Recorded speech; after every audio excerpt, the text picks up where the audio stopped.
Hi everybody, welcome to a preview of Familiars and Foes by Horrible Adorables, designed by Chris Lees and Jordan Perm. Thanks for sending us this prototype. Which means everything you're about to see here is subject to change before final release.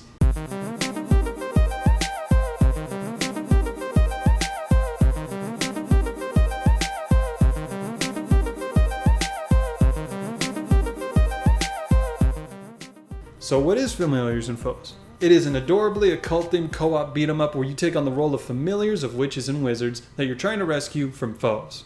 It's for 1 to 5 players, so yes, it does have a solo mode. Throughout the game, you're going to be battling 4 waves of foes that are either increasingly difficult or there's an increasing number of them.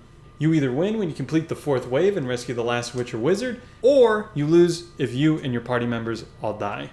Grim. First up, the familiars, the stars of the show.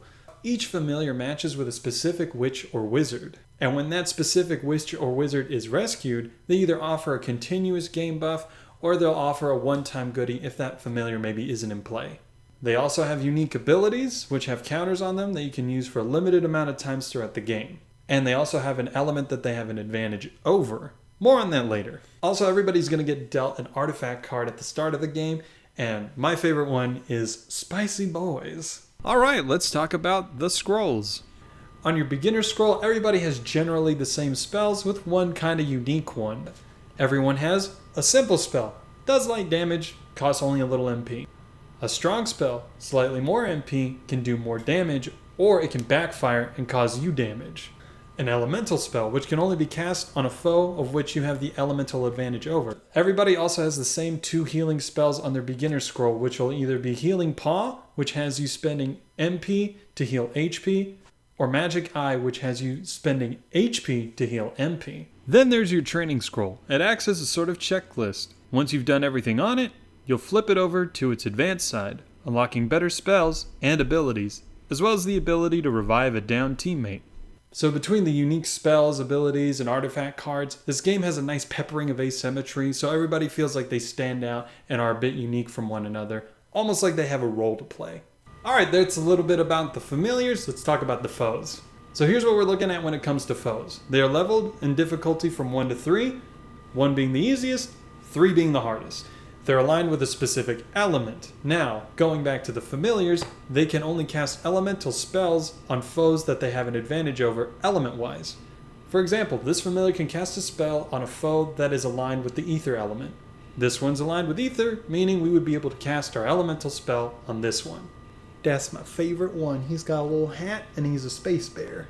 When a foe's revealed at the start of the wave, all you're going to do is you're going to draw them, place them on the board, and set their health according to the number of players.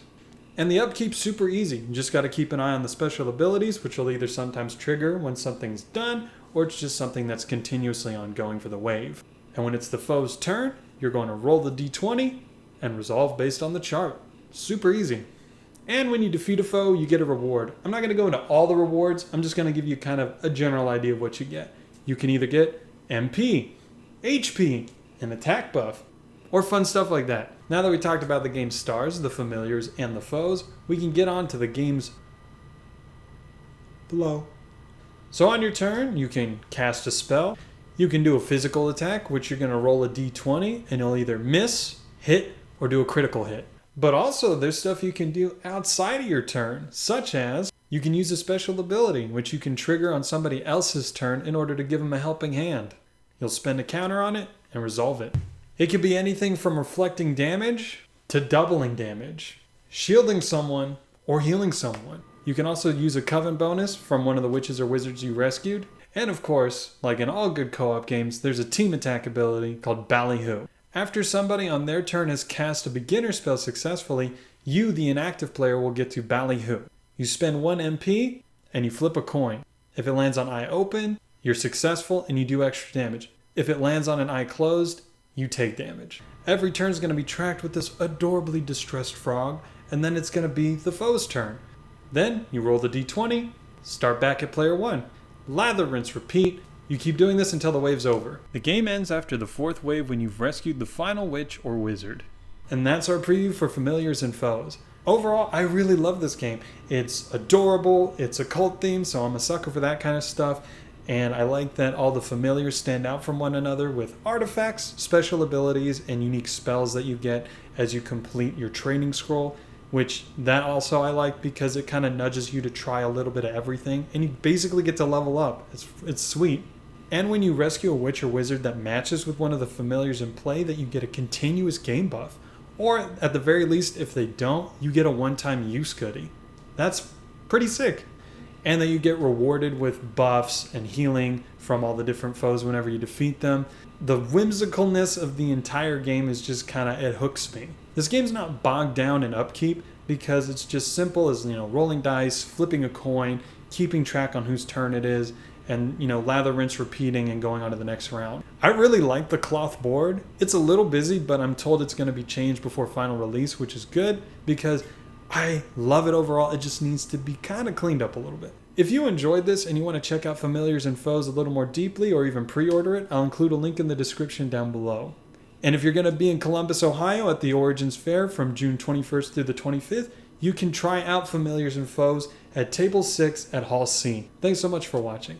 And if you like what we do here and you want to show us a little bit of support, why not check out our Many Worlds Tavern affiliate link down below. It's ethically sourced tea and coffee. It also comes in eco-friendly packaging. It's delicious and you feel good about it. I cannot recommend enough their Golden Roots tea. It's delicious. It's lemongrass, turmeric, and ginger. It's so good. Thanks once again for watching, and we'll see you in the next one.